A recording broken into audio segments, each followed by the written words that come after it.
السلام علیکم ورحمۃ اللہ وبرکاتہ۔ یہ دارالسلام اسٹوڈیو ہے۔ اس بار ہم آپ کی خدمت میں پیش کر رہے ہیں فاروق اعظم، انبیاء کی جماعت اور امت کے سب سے افضل انسان ابو بکر صدیق کے بعد اسلام کے دوسرے خلیفہ راشد فاروق اعظم کا درجہ ہے۔ ان کی زندگی کے واقعات دلچسپ ترین انداز میں سنیے، آپ حیرت زدہ رہ جائیں گے۔ بہت سے ایسے واقعات بھی آپ سنیں گے جو اکثر کتابوں میں شامل نہیں ہیں۔ تو آئیے سنتے ہیں فاروق اعظم، پیشکش محمد طارق شاہ۔ اللہ تعالی کا ارشاد ہے، وہ لوگ جو اللہ اور اس کے رسولوں پر ایمان لائے ہیں، یہی تو وہ ہیں جو ان کے پروردگار کے نزدیک صدیق اور شہید ہیں، ان کے لیے اجر اور نور ہے۔ رسول اللہ صلی اللہ علیہ وسلم کا ارشاد ہے، اللہ تعالی نے عمر کے دل اور زبان پر حق جاری کر دیا ہے۔ وہ فاروق ہے جس کے ذریعے اللہ تعالی نے حق اور باطل کے درمیان فرق کیا۔ جماعت اصحاب روشن ستارے ہیں، آسمان پر موجود ستاروں کی روشنی کم و بیش ہے۔ یہی مثال صحابہ کرام رضی اللہ عنہم کی ہے، لیکن ہیں سبھی روشن۔ ان میں سب سے نمایاں، سب سے روشن اور سب سے تابناک بہرحال پہلے چار صحابہ رضی اللہ عنہم ہی ہیں۔ یہی پہلے چار اصحاب خلفائے راشدین ہیں۔ عشرہ مبشرہ میں بھی سب سے پہلے انہی کا نام ہے۔ آج ہم آپ کو انوکھی خصوصیات والے انسان کی کہانی سناتے ہیں۔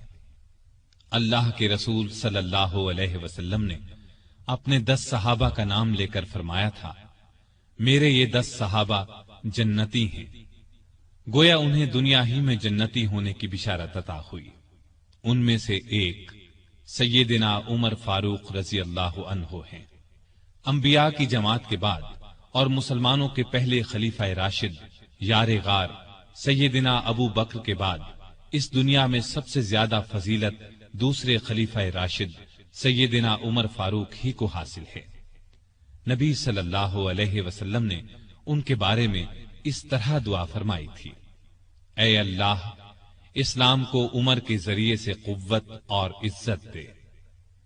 ان کے زمانے میں اسلامی حکومت 22 لاکھ مربع میل رقبے تک پھیل گئی۔ بعض موقعوں پر ان کی تائید میں آیات نازل ہوئیں۔ ان کی خلافت کا زمانہ بہترین اسلامی حکومت کا زمانہ تھا۔ اتنے بڑے حکمران ہوتے ہوئے دوپہر کے وقت شہر سے باہر گرم زمین پر کوئی پتھر وغیرہ سر کے نیچے رکھ کر قیلولہ کر لیتے تھے۔ ان کے واقعات اس قدر حیرت انگیز ہیں کہ سننے والے دنگ رہ جاتے ہیں۔ بڑے بڑے طاقتور حکمران ان کے نام سے کانپتے تھے، جبکہ خود ان کا یہ حال تھا کہ جسم پر کھردرا لباس ہوتا تھا۔ آپ یقیناً ان کی زندگی کے انوکھے اوراق پڑھنا پسند کریں گے، لیکن آج آپ پڑھنے کی بجائے سن کر دیکھیں، آپ کو ایک عجیب سا فرحت بخش احساس ہوگا۔ سیدنا عمر فاروق رضی اللہ عنہ ہجری سال شروع ہونے سے 40 سال پہلے 583 عیسوی یا 584 عیسوی میں مکے میں پیدا ہوئے۔ نبی کریم صلی اللہ علیہ وسلم ان سے 13 سال پہلے دنیا میں تشریف لا چکے تھے۔ والدین نے نام عمر رکھا، کنیت ابو حفص تھی، لقب فاروق تھا، یعنی حق اور باطل میں فرق کرنے والا۔ یہ لقب انہیں نبی کریم صلی اللہ علیہ وسلم نے عطا فرمایا۔ حضرت عمر کا سلسلہ نسب 8ویں پشت میں نبی کریم سے جا ملتا ہے۔ آپ نے دنیا میں آنکھ کھولی تو مکے میں قریش کی سرداری تھی۔ یہ قبیلہ اسماعیل علیہ السلام کی اولاد سے تھا۔ قریش کے آگے چل کر 10 کے قریب قبیلے بن گئے۔ ان میں نبی کریم بنو ہاشم سے تھے، ابو بکر بنو تیم سے اور عمر فاروق بنو عدی سے۔ 10 کے 10 قبیلوں کے سپرد الگ الگ کام تھے۔ مثلا کوئی خانہ کعبہ کی دیکھ بھال کرتا تھا تو کوئی حاجیوں کو پانی پلاتا تھا، کوئی جھگڑوں کے فیصلے کرتا تھا۔ بنو عدی کے ذمے 2 کام تھے۔ قریش کو کوئی ایلچی بھیجنا ہوتا تو یہ بھیجتے تھے۔ دوسرا کام یہ تھا کہ 2 گروہوں میں جھگڑا ہو جاتا تو بنو عدی کا سردار فیصلہ کرتا تھا۔ بنو عدی کے گھر صفا اور مروہ پہاڑیوں کے درمیان میں تھے۔ عمر یہیں پیدا ہوئے اور پرورش پائی۔ ان کے والد خطاب بنو عدی کے سردار تھے۔ جس زمانے میں نبی کریم صلی اللہ علیہ وسلم نے نبوت کا اعلان کیا، خطاب فوت ہو چکے تھے۔